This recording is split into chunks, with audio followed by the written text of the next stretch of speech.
मेरा ये एक कसूर है कि मैंने किसी के ऊपर अंधा विश्वास किया और उस आदमी ने अपना टैक्स बचाने के लिए, टैक्स चोरी करने ऊपर ये बगैर जांच किए हुए रोहतक में केस को फाइल किया गया मेरे खिलाफ। वो आदमी मेरे से बगैर बताए, मेरे से साइन करके, गुड फेथ में साइन करवाकर 80 लाख रुपए उसने HDFC बैंक से लोन ले रखा, वो मेरे को बगैर बताए, और धोखा मैंने कर दिया। जी ने जो आरोप लगाए हैं उनके बारे में बताने के लिए, एक्चुअली मैं बहुत टाइम से मैं डिप्रेशन में चल रही थी और मैं बोल नहीं पा रही थी चीज़ों को, और अभी मेरी मेडिकेशन भी चल रही है और उसके अभी मैं थोड़ा सा ठीक महसूस कर रही हूँ। लेकिन तभी मैं आई, मैं अभी भी इतना कैपेबल नहीं हूँ कि मैं बहुत ज़्यादा बोल पाऊँ, लेकिन फिर भी मेरी मजबूरी हुई कि आने की, क्योंकि मेरे को बहुत ज़्यादा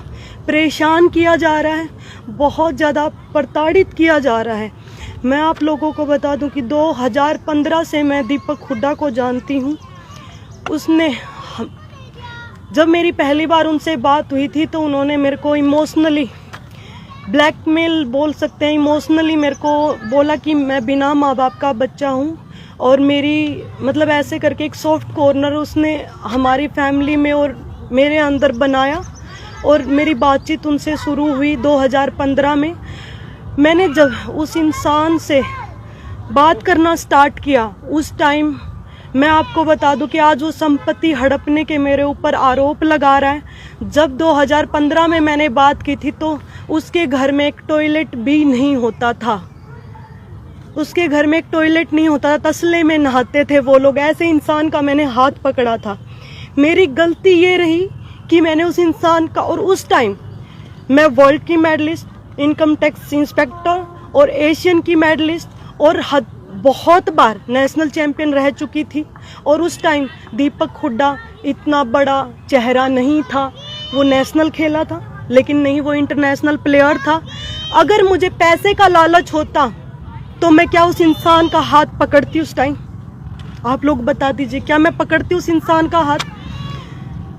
उस इंसान के ने हमारे दिलों में सिंपैथी गेन की। 2016 में उसके लीग के पैसे आए और जैसे हमारा उसने विश्वास भी जीता, मेरा और मेरे माता पिता का। हम उस पर ब्लाइंडली फेथ करते थे, क्योंकि मेरे मम्मी पापा को वो ऐसे बोलता, मेरा माँ बाप नहीं है तो आप ही मेरे माँ बाप हो। और उस टाइम हमने उसके ऊपर बिल्कुल ब्लाइंडली फेथ किया। मेरा ये एक कसूर है कि मैंने किसी के ऊपर अंधा विश्वास किया, और उस आदमी ने अपना टैक्स बचाने के लिए, टैक्स चोरी करने के लिए, मैं आपको बता दूं कि 2016-17 में जो हमारे 16-17 में जो 5 लाख रुपए हमारे अकाउंट में डाले, और वापिस कितने लिए? 7 लाख रुपए। 2 लाख रुपए तो उसने उसी साल हमारे खा गया वो, और वो बोल रहा है कि मैंने धोखा किया।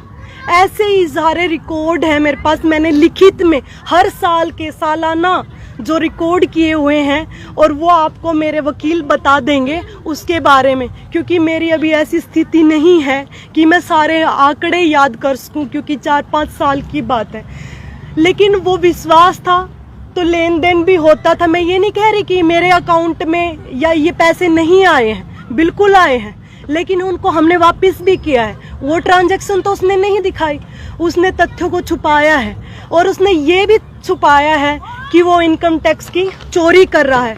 मेरे माँ बाप इतने पढ़े लिखे नहीं है, बिल्कुल। उसने अपना, जो मेरे भाई बहन उस टाइम 17-18 साल के थे, उस टाइम उसने बैंक अकाउंट में उनका टैक्स बचाने के लिए ट्रांसफर करता था पैसे, सैलरी दिखाकर। किसी को वो दिखाता था कि ट्रेनर, किसी को अपना कर्मचारी दिखाकर उसने पैसे डलवाए हमारे अकाउंट में, और उसने वो पैसे वापिस भी ले लिए निकलवा कर।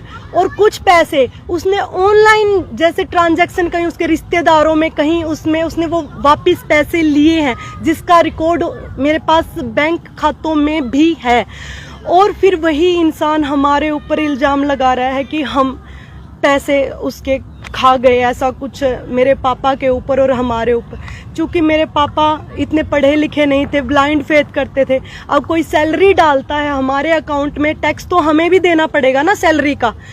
मेरे पापा के अकाउंट से, मेरी माँ के अकाउंट से, मेरी भाई बहन के अकाउंट से हम उसकी जो वो सैलरी डालता था उसका टैक्स भी हम भरते थे, और जबकि टैक्स हम अपनी पॉकेट से भर रहे हैं और उसको सारा पैसा जा रहा था, लेकिन उस चीज़ से हम अनभिज्ञ थे।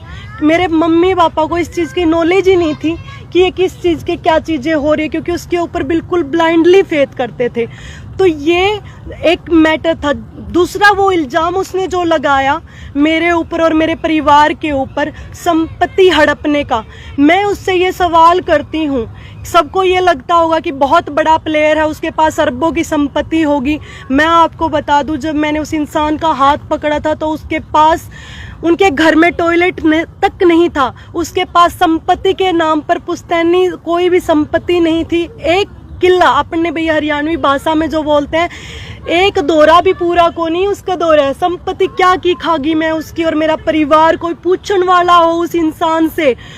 और उसके जो पैसे आए वो हमने, मेरे पास सारे लीगल डॉक्यूमेंट है और सारी ट्रांजैक्शन है, इसमें लिखा हुआ है, हर एक जो ट्रांजैक्शन हुई उसमें लिखा हुआ है कि क्या क्या पैसे आए, क्या क्या पैसे गए उसके खाते में, और सारी ट्रांजैक्शन। मैं कल इस मेरे ऊपर ये बगैर जांच किए हुए रोहतक में केस को फाइल किया गया मेरे खिलाफ।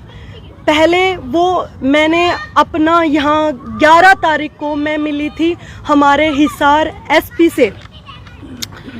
मैं आपको पहले प्लाट की क्लैरिफिकेशन दे देती हूँ, क्योंकि मैं थोड़ा सा, मैं बता रही हूँ कि मैं भूल जाती हूँ, ट्रैक से थोड़ा निकल जाती हूँ। तो मैं प्लाट के बारे में बताती हूँ आपको। जो बोल रहा है कि मेरा प्लाट धोखे से नाम करवाया, मैंने कौन सा धोखे से नाम करवा लिया? प्लाट भी आज भी उसी इंसान के नाम पर है। वो प्लाट, आधा प्लाट उसके नाम पर है और आधा प्लाट मेरे नाम पर है, जो कि मैंने शादी से पहले 2018 में मैंने खरीदा था। शादी के बाद नहीं खरीदा था कि जो उसकी संपत्ति होगी, ऐसा नहीं है। एज ए वाइफ मैंने उसकी कोई संपत्ति पर कभी कोई अधिकार, मैंने 100 रुपए भी कभी उस इंसान से नहीं लिए हैं। मैं आपको बता दूं, उस इंसान का मैंने 2018 में जब मैंने प्लाट लिया, मेरे प्लाट की सारी ट्रांजैक्शन मेरे खाते से की हुई है, वो खाता भी यहाँ पर है, उसकी सारी डिटेल मैंने रोहतक पुलिस को भी दी हुई है। तो वो प्लाट के पैसे मैंने दिए हैं, तो वो प्लाट आधा उसका कैसे हो गया? और बात जहां आती है धोखे की, तो मेरे प्लाट पर उस इंसान ने 67 लाख रुपए का, हमने टोटल का वो प्लाट लिया था, उसका 33.5 लाख उसके रुपीस थे। 33.5 लाख रुपए देकर वो आदमी मेरे से बगैर बताए, मेरे से साइन करके, गुड फेथ में साइन करवाकर 80 लाख रुपए उसने HDFC बैंक से लोन ले रखा, वो मेरे को बगैर बताए, और धोखा मैंने कर दिया। अब ये बताइए मैंने कैसे धोखा कर दिया? प्लाट मेरा होने के बावजूद भी उसने मेरे को गारंटर बनाकर गुड फेथ में साइन करवाकर 80 लाख रुपए, वो इंसान, उसने 67 लाख रुपए का टोटल, जिसमें से 33.5 लाख रुपए उसने दिए हैं और जो उसके नाम भी है। तो धोखा मैंने कैसे कर दिया? मैं पूछती हूँ उससे, कैसे मैंने धोखा कर दिया? धोखा मेरे साथ किया है उसने, बगैर बताए 80 लाख रुपए आज भी वो लेकर बैठा हुआ है उस पे, और ये सारी ऑन रिकॉर्ड डॉक्यूमेंट्स के ऊपर मैं बातें बोल रही हूँ। और जहां अपने रिश्तेदारों के, उसने जो पैसे लिए हमसे, जो उसके रिश्तेदारों के, दोस्तों के खातों में ट्रांसफर करवाए हैं, जो पैसे उसने सैलरी के नाम पर मुझे दिए हैं, कैश भी लिए हैं उसने। मैं कैश के अलावा आज भी मैं उस इंसान से ऑन रिकॉर्ड 20 से 30 लाख रुपए ऑन रिकॉर्ड भी मांगती हूँ। लेकिन उसने क्या किया? मेरे को बदनाम करने के लिए ऑन कि मीडिया में कुछ भी बोल दो, आपको है ना, आपको कोई भी सबूत देने की जरूरत नहीं है। उसने ये कैंपेन चलवा रहा है, आजकल वो झंडे लेकर खड़े हैं कुछ, कि आजकल तो लड़कियों का काम हो गया है एलुमनी के लिए तलाक मांगती है। मैंने उस इंसान को ये सब चीजें होने से पहले, ये सब केस डालने से पहले, एसपी को एप्लीकेशन देने से पहले उस इंसान को ये बोला था कि दीपक उसने मेरे को ये धमकी दी। मैंने जब जाके ये चीजें, ये हमारे हिसार एसपी को एप्लीकेशन दी उसके खिलाफ, और मैं आपको बता दूं कि ये सिलसिला आज से नहीं, मेरी शादी के 4 दिन पहले से उस इंसान ने, शादी मेरी 21 दिन की शादी का टाइम हमने रखा था। मैं आपको बता दूं कि इसने शादी के 4 दिन पहले हम अपने रंग दिखाना स्टार्ट कर दिए थे। उस टाइम शादी के 4 दिन पहले वो मेरे से डिमांड करता, वो और उसकी बहन अलग अलग गहनों की, गाड़ी की, पैसों की उन्होंने डिमांड रखी। मैं इतनी फ्रस्ट्रेट हो गई थी, मैंने शादी के लिए भी मना कर दिया था शादी के 4 दिन पहले। तो मेरे पापा और मेरी मम्मी से उसने बात किया, जैसे हम सामाजिक आदमी है, मेरे पापा भी, फैमिली भी, तो वो मानते, वो बोले कि हम अपनी बेटी को तो बहुत सारी चीजें देंगे, भाई आप ऐसे क्यों मतलब वो कर रहे हो, स्वीटी को क्यों बोल रहे हो। मैंने उसको बोला अगर मेरे जैसी लड़की को दहेज देने की जरूरत पड़ रही है तो मतलब और लड़कियों का क्या होगा, जो नॉर्मल लड़कियां उनका क्या होगा। इतनी पढ़ी लिखी ऑफिसर, क्या चीज की कमी है मेरे अंदर, और सारी चीजें तेरे पास मतलब मैं लेके आ रही हूँ और फिर भी तुम ये डिमांड कर रहे हो। उसने डिमांड की थी उस टाइम मर्सिडीज गाड़ी की, 2.5 करोड़ की मर्सिडीज की। मैंने उसका पेपर में ना कि हमारा इतनी ज्यादा बातें ना आए मीडिया में, ये ना, मैंने बिल्कुल शॉर्ट में उसकी एप्लीकेशन दी थी ताकि बेइज्जती ना हो किसी की, उसकी भी, सिर्फ मेरे को इस आधार पर डाइवोर्स मिल जाए। उस टाइम भी मैं शर्म के मारे मैंने पूरी बातें नहीं बताई किसी को भी, और मैंने सिर्फ एप्लीकेशन दी। मैंने 11 तारीख को एप्लीकेशन दे दी, उसको पता चला, उसको बुलाया गया पुलिस द्वारा, वो इंसान आया नहीं, और उसने काउंटर में 25 तारीख को शाम को उसने सिर्फ दरखास्त दी थी झूठे इल्जाम लगा के अपने। तो उस इंसान ने सिर्फ यही इल्जाम लगाए कि धोखाधड़ी की और पैसों वाले मेरे ऊपर इल्जाम लगाए। और इसके बाद उसने कुछ उच्च अधिकारियों से मिलकर, कुछ उच्च अधिकारी उसका मदद, और उस उच्च अधिकारियों से मिलके उसने FIR दर्ज करवाई रोहतक में मेरे खिलाफ। उसमें मेरे बारे में बोला गया है, मेरे, क्योंकि लड़की के पास अगर कुछ नहीं मिलता तो उसको बोला जाता है बदचलन, जिसके अवैध संबंध होते हैं। मेरी इज्जत जो मुझे पूरी दुनिया से, पूरे संसार से, पूरी मटेरियल चीजों से प्यारी थी, तो उस इंसान ने मुझे वहां पिंच किया। उसको पता था कि मेरे को पैसे से कोई फर्क नहीं पड़ता, मेरे को किसी चीज से, कोई मटेरियल चीजों से फर्क नहीं पड़ता, मुझे तोड़ा जा सकता है तो सिर्फ और सिर्फ मेरे कैरेक्टर के बारे में बोल के और मेरे परिवार के बारे में बोल के। तो उसने मेरे परिवार के ऊपर झूठे आरोप लगाए, मेरे परिवार के बारे में, मेरी बहन के बारे में बोला कि 2 बैग मेरी बहन भर के घर से लेके गई, और मैंने चाकू से उसका सिर फोड़ दिया, चाकू से उसका सिर फोड़ दिया। कंप्लेन में उसने ये चीज लिखवाई है, सोते सोते। मैं पागल हूँ जो मैं चाकू से उसका सिर फोड़ दूंगी। चाकू से या तो घाव होते हैं, और कहाँ वो मेडिकल है, कहाँ वो पुलिस ने झूठी जो FIR जो दर्ज की है।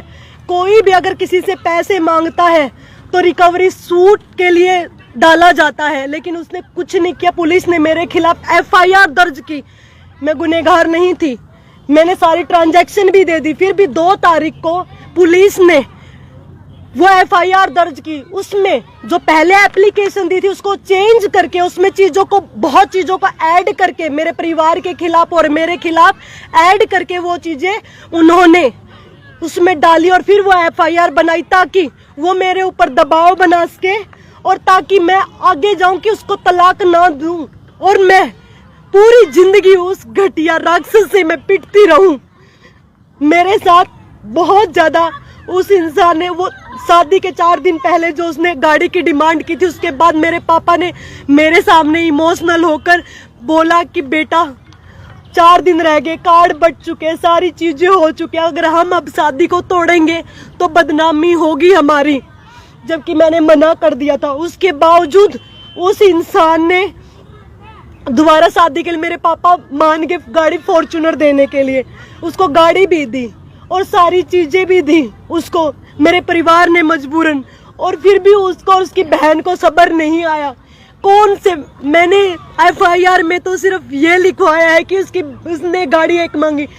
मेरी ननंद ने मेरे पास, मैं बता दूं, मेरी ननंद ने किस, उसमें समाज में भी कोई ननंद के लिए गाड़ी नहीं देता अलग से, वो मेरा उसके लिए भी मुझे टॉर्चर करती थी, क्योंकि FIR में मैंने सिर्फ मेरे पति को ज्यादा मेंशन किया था, क्योंकि मुझे किसी को बदनाम नहीं करना था, मुझे सिर्फ डाइवोर्स लेना था, सिर्फ इसलिए मैंने बहुत लिमिटेड चीजें उसमें मेंशन की थी।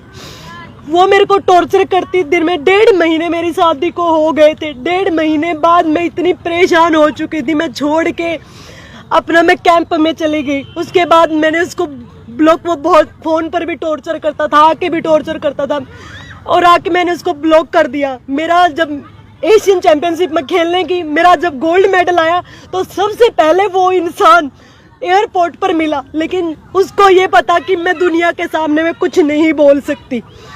वो इंसान वहाँ ये दिखा रहा है कि वो मैं इतना सपोर्ट करता हूँ। मुझे पता है कि उसने क्या चीज़ मेरे साथ की और क्या वो कर रहे हैं। वहाँ पे जाके इसके बाद बात आती है, जैसे हम आ रहे थे या भी चुनाव से पहले की, चुनाव से पहले जैसे इसकी यह हर रोज की बातें बढ़ती गई। मैं दूर रहती, मैं कैंप में रहती थी, सारी चीजें। अब चुनाव से पहले हम चंडीगढ़ से सीएम साहब से मिलके आ रहे थे, हम गाड़ी में थे और हमारी इतनी बातें, मतलब जैसे वो मेरे को टॉर्चर करता था, सारी चीजें होती थी, मेरे से लिए असहनीय हो गया था। आते टाइम उसने गाड़ी में भी मेरे साथ मारपीट की। जो सबूत मैंने अपनी, जो हिसार पुलिस है उसको भी सारे सबूत दिए हुए हैं, मेरे साथ मारपीट होने के भी। उसने मेरा गला दबाया और मेरे को मारने की वहाँ कोशिश की। मैं उसमें भी मैं भीख मांग रही हूँ कि मुझे छोड़ दे, तुम इसलिए मेरे को टॉर्चर कर रहे हो कि मैं शर्म के मारे, मेरी माँ बाप की इज्जत के मारे तेरे से भी मैं डाइवोर्स नहीं ले सकती, इसलिए तुम मेरे को इतना ज्यादा टॉर्चर कर रहे हो। तो फिर उसने मेरे को छोड़ा नहीं और मेरे को वो टॉर्चर करता रहा। फिर उसके बाद जैसे मेरे मामा जी आते, वो एकदम से बातें बदल जाता है और वो फिर मेरे को दबाव बनाता है। वो ऐसा इंसान है, बोलते बोलते एकदम से चेंज हो जाता है, इतना साइको आदमी है वो। मुझे पता है कि एक बार जब उसको रोने के लिए बोल दिया जाए, जब भी वो रो देगा, जब उसको उसे रोते रोते हंसने के लिए बोल दे, रो के हंसता रहता है। मेरे को मार मार के वो आदमी हंसता था। मुझे नहीं पता, मुझे नहीं लगता कि कोई नॉर्मल इंसान किसी को दर्द देके खुश होता होगा, मुझे नहीं लगता कोई, क्योंकि नॉर्मल इंसान किसी के दुख में दुखी होता है, सुखी नहीं होता है, हंसता नहीं है। वो मेरे को मार मार के हंसता था। तो चुनाव से पहले जो चंडीगढ़ से हम आ रहे थे, उसने मारपीट की। मैंने जाने से घर वालों को सख्त मना कर दिया था।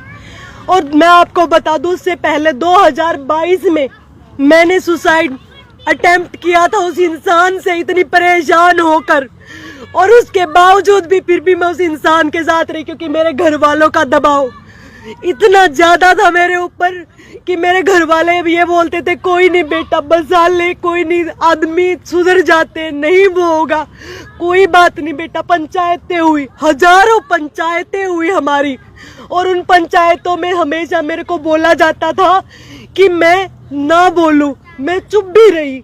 मैंने उसके जुल्मों के खिलाफ आवाज उठाना भी बंद कर दिया।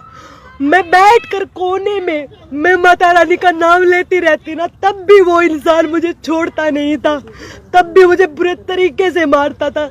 एक चाय पीती थी ना, उससे आवाज आ जाती, जब भी वो इंसान मुझे बुरे तरीके से मारता था। वो ऐसा इंसान, मुझे नहीं लगता कि कोई नॉर्मल इंसान ऐसे किसी के साथ जाती कर सकता है। ये सब चीजें मैं बर्दाश्त करती रही, ये, और मेरी बर्दाश्त की सब चीजें बाहर हो गई। इलेक्शन के बाद अभी 27 तारीख को भी, और उससे पहले मारपीट मेरे साथ हुई, तो मैं सब चीजों से मैंने सुसाइड अटेम्प्ट किया और उसमें मैं बच गई। और मेरे घर वालों ने मेरे को बोला कि अगर तुम मर गई तो हमारे पास अब क्या है, तो उन्होंने बोला कि कोई नहीं बेटा तू छोड़ दे, अब हम तेरे को कुछ नहीं कहेंगे। इलेक्शन से पहले मेरे घर वालों ने मेरे को ये बोलकर भेजा था कि अब उन्होंने, उसके दोस्तों ने और उसने और जो पंचायती जो आदमी थे, उन्होंने मेरे को विश्वास दिलाया कि ये तेरे साथ मारपीट नहीं करेगा। उन्होंने विश्वास दिलाया और बोले अगर मारपीट की तो मैं तुम्हें डाइवोर्स म्यूचुअल कंसेंट से दे दूंगा। उसने ये बात की हाँ भरी, तो मैं उसके साथ में गई, लेकिन वो बिल्कुल भी सुधार में नहीं आया वो इंसान। उसने वही रवैया रखा। और मैंने दोबारा जब सुसाइड के लिए अटेम्प्ट किया, उस टाइम मेरे घर वाले भी टूट गए, लेकिन मैंने ये चीजें कभी किसी को नहीं बताई, क्योंकि किसको मैं बताऊं, अगर बताऊंगी तो इसमें उसको ये लगता रहा कि ये थाने में जाएगी नहीं, पंचायतें होगी तो पंचायतों में बस तुम ड्रामे करना कि माफी मांग लेना, माफी मांगने के बाद तेरे को बार बार ये भेजते रहेंगे और ये इज्जत के मारे थाने में नहीं जाएंगे।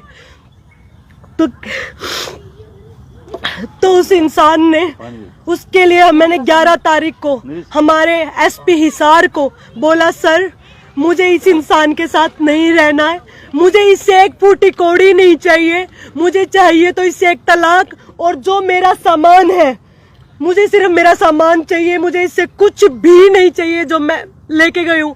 वो सामान की मैंने लिस्ट भी आधी दी हुई, मैंने वो भी पूरा नहीं दिया हुआ, मैं आपको बता दूं। मैंने सिर्फ ये चीज बोली और मेरे को 1.5 महीना हो गया, मेरी इसके ऊपर कोई कार्रवाई नहीं हुई।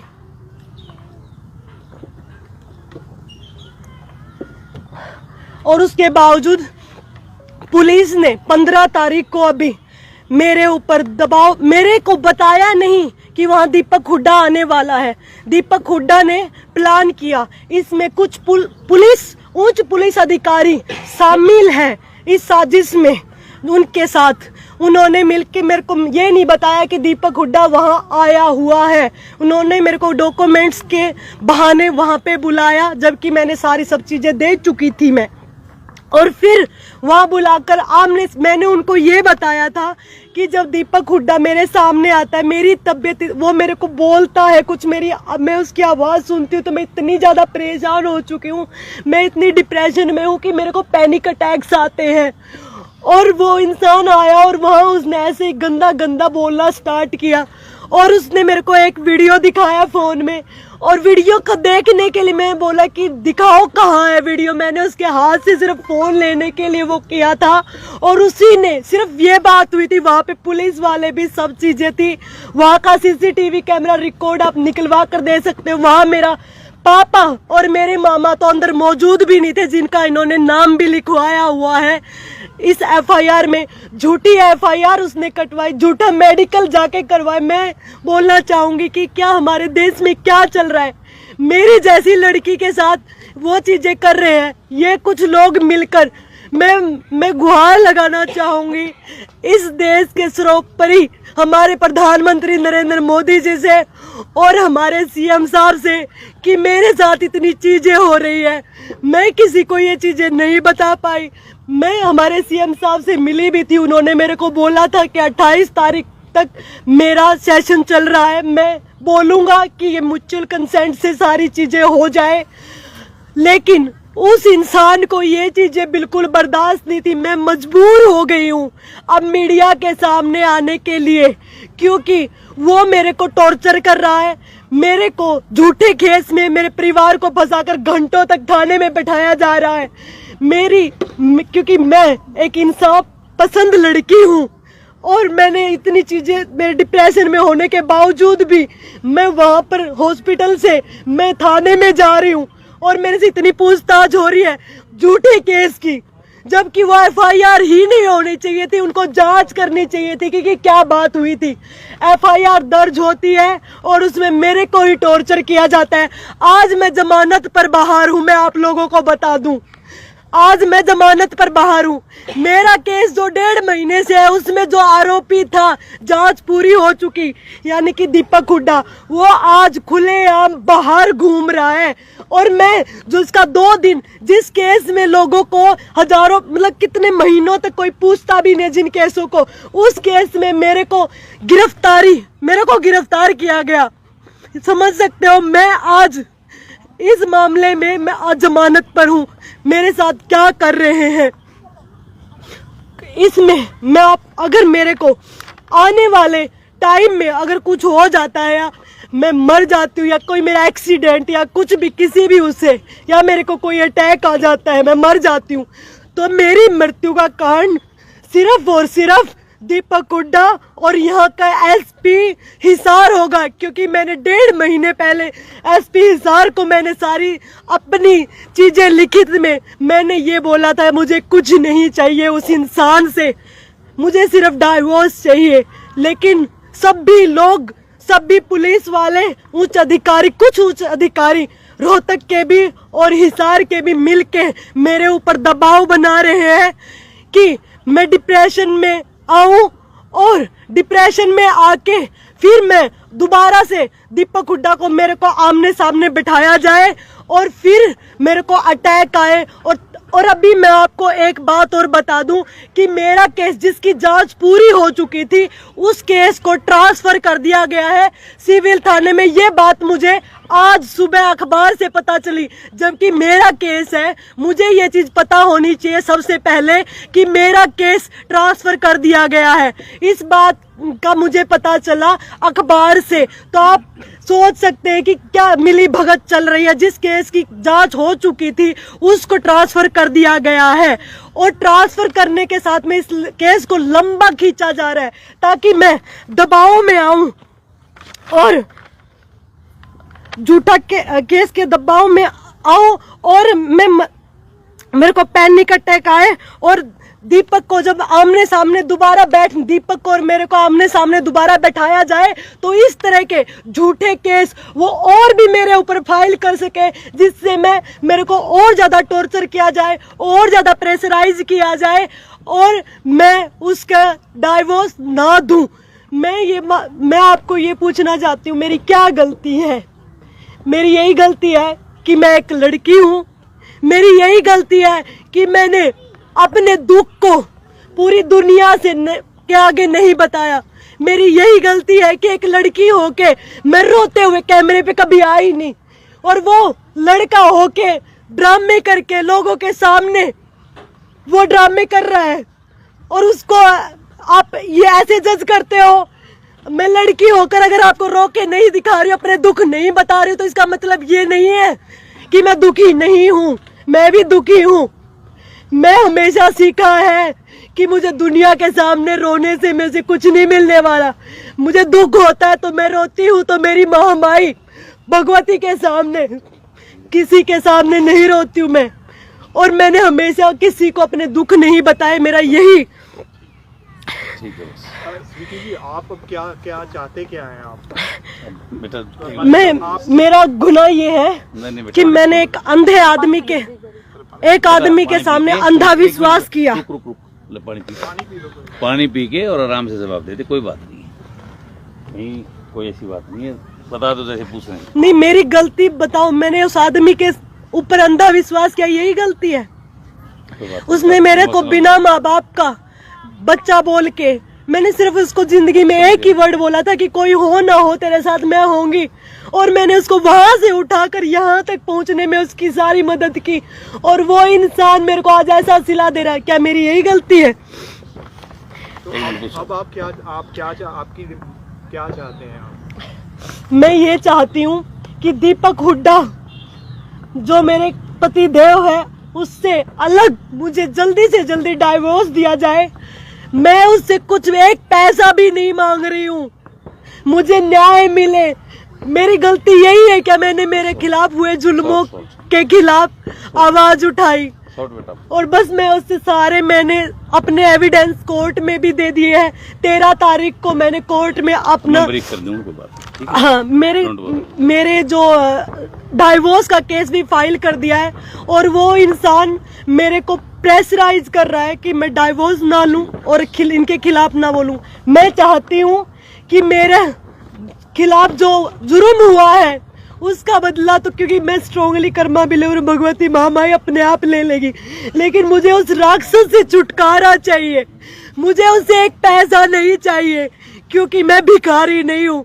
महामाई ने मुझे हाथ पाँव दिए हैं, मैं खुद कमा के खा सकती हूँ, लेकिन मुझे उस राक्षस से छुटकारा चाहिए। मैं आप लोगों से हाथ जोड़ के ये विनती कर रही हूँ कि मुझे न्याय दिलाने में मेरी मदद करे, उस राक्षस से मेरा पीछा छुड़वाने के लिए मदद करे, ताकि मुझे डाइवोर्स वो जल्दी से जल्दी दे दे, और मुझे पुलिस द्वारा जो टॉर्चर किया जा रहा है वो मेरे को टॉर्चर ना किया जाए, क्योंकि मैंने किसी से कुछ नहीं मांगा है।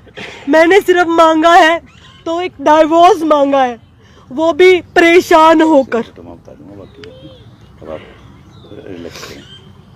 स्वीटी जी, आप बीजेपी में हैं, तो पार्टी की तरफ से आपकी कोई मदद हुई इस प्लेटफॉर्म पे? देखिए, मैं आपको बता दूं कि मैं इस हालात में नहीं थी, मैं बहुत डिप्रेशन में थी। उस दिन जिस दिन ये एफआईआर हुई, झूठी एफआईआर दीपक हुड्डा ने की, उस दिन मुझे पैनिक अटैक आ गया था, और उसने झूठा जाके केस भी लगा। पैनिक अटैक मेरे को 30 मिनट में वहाँ बेहोश पड़ी थी और वो आदमी मेरे ऊपर इल्जाम लगा रहा है कि मैंने मार दिया। मैं होली हॉस्पिटल में 5 से 6 दिन तक वहां एडमिट भी रही हूँ और वो आदमी ने इल्जाम लगाया। मैं कहीं जा नहीं पाई, मैं किसी नेता से किसी से मैं मिल नहीं पाई हूँ क्योंकि मेरी ऐसी हालात है ही थी नहीं।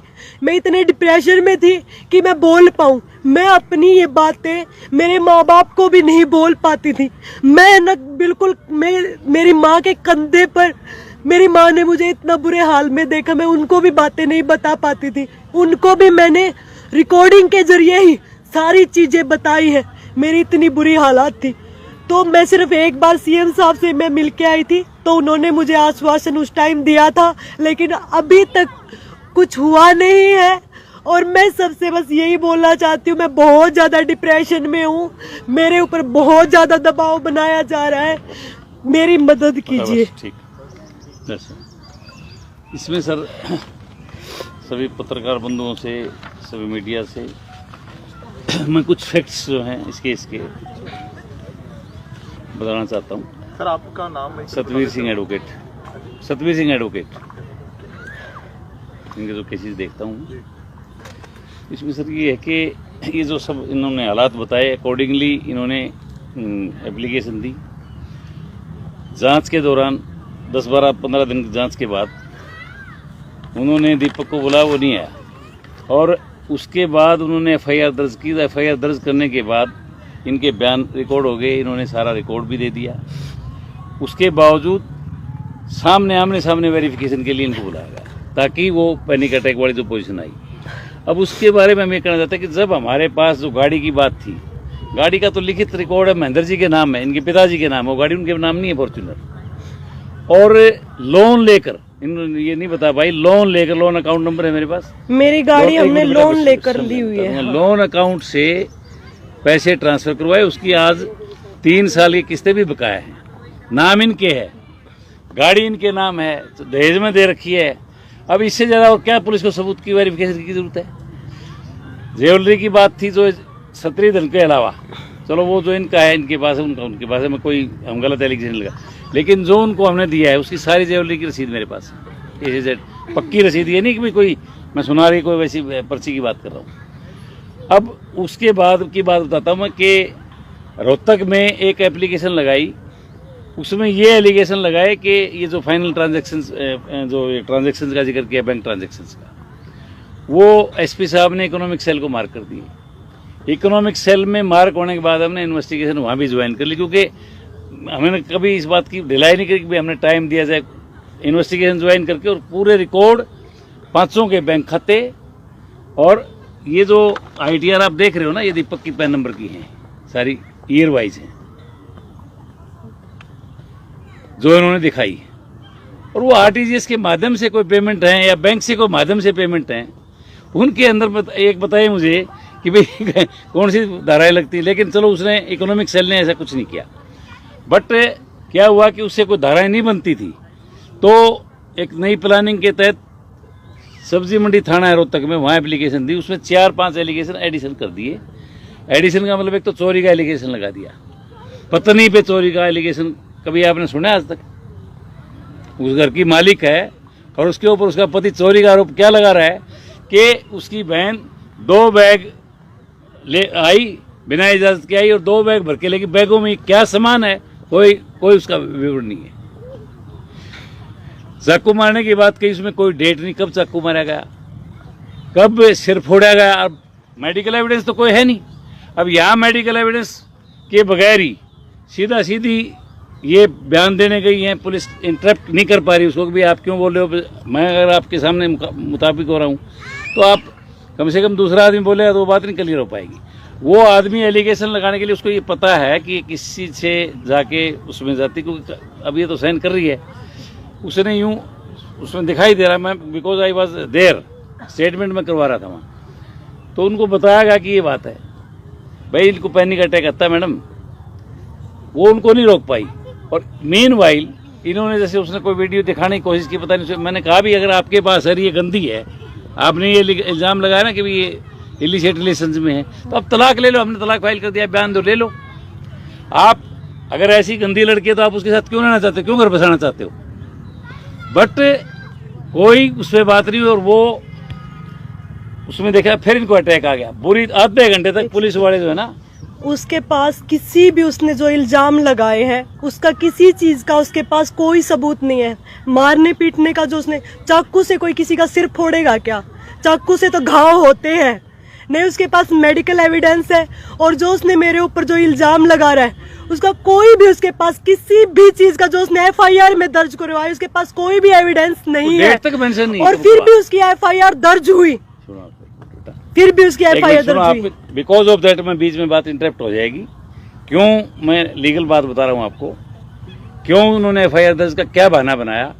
ये जो चोरी वाली जो मैं बात कर रहा हूँ 305 एक गाइडलाइंस हैं कि जहाँ पे 420 420 के केसेस है ना, उसमें सुप्रीम कोर्ट की गाइडलाइन के बगैर इंक्वायरी के वो केस दर्ज नहीं कर सकते। अब उसमें इंक्वायरी की तो लंबा प्रोसेस थी और उनके पास रिकॉर्ड था, उनको पता था इसमें बैंक ट्रांजैक्शंस हैं, तो इन्होंने चोरी के आरोप के साथ वो धाराएं जोड़ दी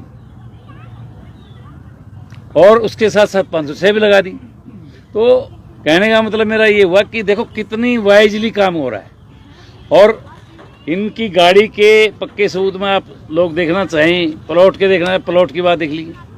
प्लॉट के एलिगेशन लगाए, प्लॉट जो है 2017 में इन्होंने खरीदा था, 20 लाख की पेमेंट कर दी, 67 का टोटल खरीदा, 50% बैंक ट्रांजैक्शंस हैं कोई। और फिर रजिस्ट्री में कौन उपस्थित हुआ है? रजिस्ट्री में वही हुआ है, रजिस्ट्री में ये नहीं गई, रजिस्ट्री में भी वो तहसील में रजिस्टर होगा। और वो कह रहा मेरा नाम इन किसी तरह से, मेरे नाम सरकारी विभाग में अपने आप नाम करवा लिया, अपने नाम करवा।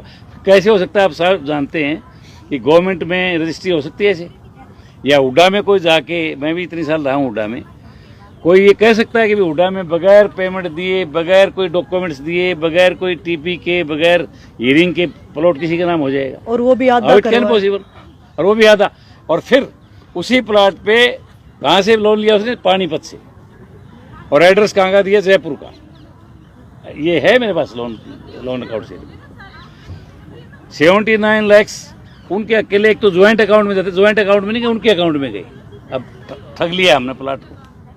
मतलब हाउ इट कैन पॉसिबल, कोई पूछने वाला नहीं है ना। कोई चीज पूछना चाहूँगी, शादी से पहले ही दीदी आपने बताया कि आपकी प्रॉब्लम क्रिएट हो गई थी, तो इतनी इन्वेस्टमेंट आप बता रहे कि आपने करी है, तो वो आपने क्यों करी? पहले नहीं सोचा समझा कि भाई बाद में जाके रिश्ता बिगड़ भी सकता है? जो अब शादी के 4 दिन पहले मैंने बताया, 4 दिन पहले मैंने बताया था जब उन्होंने वो डिमांड की।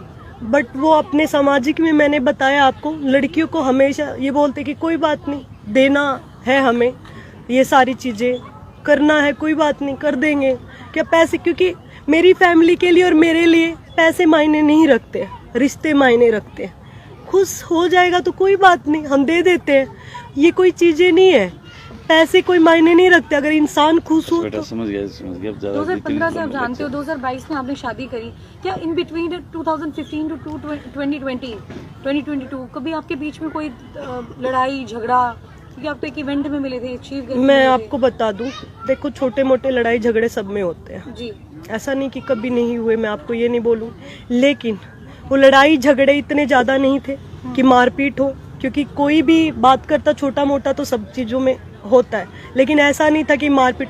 और मैं आपको बता दूं कि मैं 9 महीने 10 महीने कैंप में रहती थी, और आपको मैं बता दूं कि मेरा जो कैंप्स भी लगते थे इंटरनेशनली, मेरे कैंप में मैं बाहर विदेशों में ज़्यादा रहती थी, हमारी बातें फ़ोन पर ज़्यादा होती थी। और फ़ोन पर भी जैसे इंटरनेशनल की टाइमिंग अलग अलग होने की वजह से हमारी बातें भी बहुत लिमिटेड होती थी, क्योंकि मेरा भी ट्रेनिंग टाइम रहता था बहुत कम, मतलब मैं ये नहीं कहूँगी कि बहुत ज़्यादा, बहुत कम मेरी बातें होती थी, ऐसा नहीं है, हाँ लेकिन बातें होती थी, मैं जानती थी, लेकिन इतना क्लोजली कि किसी इंसान की कोई ऐसे थोड़ी नहीं सोचेगा कि ये इंसान ऐसा हो जाएगा। अगर ऐसे पहले ऐसे पता होता कि ये ऐसा ये मेरे साथ करेगा तो मैं क्यों करती ये चीजें। आप दूसरी लड़कियों से डिफरेंट है, आप तो बचपन से लेके ही लोगों के बीच में भी रही है, सामाजिक कार्य वगैरह भी रही है आपके, कभी भी ये थॉट नहीं आए मन के अंदर की बात इतनी बढ़ सकती है जिस प्रकार से आज बढ़ी हुई है? कभी मैं बहुत एक बाहर जितनी मैं अपने आप को स्ट्रॉन्ग दिखाती हूँ, मैं बहुत इमोशनल लड़की हूँ। और मैंने बताया कि उसने मेरे को हमेशा से ही, कभी लड़ाई होती या कुछ भी ऐसे होता तो बोलता कि मैं बगैर माँ बाप का बच्चा हूँ, और वो रोने लग जाता अगर वो कोई गलती। शादी से पहले इतना नहीं था, मैं बता कुछ मतलब ऐसी बातें नहीं होती थी। मैं शादी के बाद की बातें कह रही हूँ, जब मैंने वो चीज़ें बर्दाश्त की, पंचायतों की बात मैं बता रही हूँ। उसने पाँव पकड़े हैं, लिटरली वो रोया है और सारी चीज़ें उसने की है। उस टाइम मैं उसको माफ़ करती गई और मैं उसके साथ जाती गई। लेकिन जब मेरे परिवार के प्रेशर की वजह से, क्योंकि मेरे परिवार में आज तक किसी का रिश्ता भी नहीं टूटा है, मैं जहाँ भी हूँ मैं अपनी जड़ों से जुड़ी हुई हूँ। मैं कभी कितनी भी मॉडर्न हो जाऊँ, लेकिन मैं हमेशा अपने परिवार से, अपने जड़ों से जुड़ी रहती हूँ। मैं ये सोच रही थी कि कोई बात नहीं, टाइम निकल रहा है, निकल जाएगा, बदल जाएगा, ये चीज़ें सोच सोच के। और हर बार आपको लगता है कि पुलिस, जैसे कि स्वीटी ने नाम दिया, पुलिस भी बचाने की कोशिश कर रही है दीपक हुड्डा को? देखिए, जो fact and circumstances of the case हैं, each and every transaction bank है। बैंक ट्रांजैक्शन में अगर नहीं, वो सवाल ये है जी, हाँ। आप कह रहे हैं कि इस कुछ अधिकारी इसमें मिले हुए हैं, हाँ। और आपको बताया भी नहीं, और आप महिला थाना से सिविल लाइन थाने में केस भी ट्रांसफर हो गया, तो ऐसे में आपको लगता है कि आपको न्याय मिलेगा? वो कुछ भी कर सकते हैं, हमारे सबूतों के साथ भी छेड़छाड़ कर सकते हैं। वो जब इतना कर रहे हैं, हमें चीज़ों का पता ही नहीं है, वो हमारे सबूतों के साथ छेड़छाड़ कर सकते हैं। और 1.5 महीने से आप ये देखो कि इतनी बार जाने के बावजूद, मैं थाने के चक्कर लगाने के बावजूद मेरे को न्याय नहीं मिल रहा। मेरी कंप्लेन पर मैंने सारे सबूतों के साथ जो दिया है, उस पर 1.5 महीने से कोई कार्रवाई नहीं हुई है। और उसकी झूठे आरोपों पर, जिसमें सबूत भी नहीं दिए, 2 दिन में कार्रवाई हो रही है। तो आप सोच सकते हो कि साथ दे रहे हैं ना। एक मिनट क्या सर, न्याय मिलेगा आपको लगता है? देखिए, मुझे अपने जो संविधान पर विश्वास है।